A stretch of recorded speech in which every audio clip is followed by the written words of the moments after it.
Sur l'article 1er, j'ai des inscrits. Pour le groupe Renaissance, Monsieur Le Gac.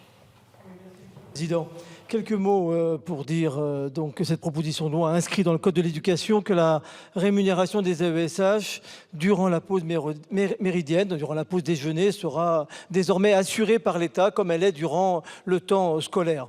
Je salue cette décision et je m'en réjouis. Les compétences sont ainsi clarifiées et par là même, c'est la situation des AESH qui est sécurisée.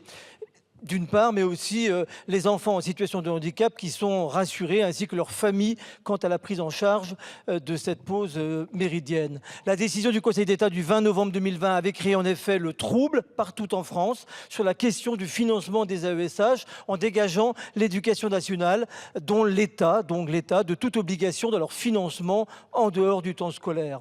Cette décision a induit une véritable rupture dans la prise en charge du quotidien, de l'accompagnement des enfants en situation de handicap. Surtout, cette décision allait contre l'esprit des différentes et récentes lois relatives tant à l'éducation qu'au handicap qui prônent une école toujours plus inclusive.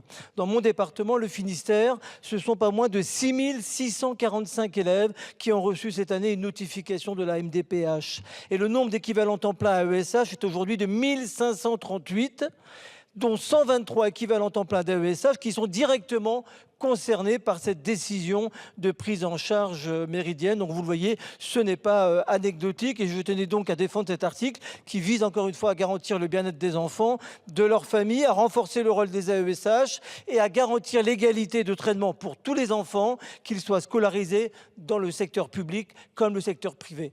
Merci. Merci au groupe RN, Monsieur Marquiot.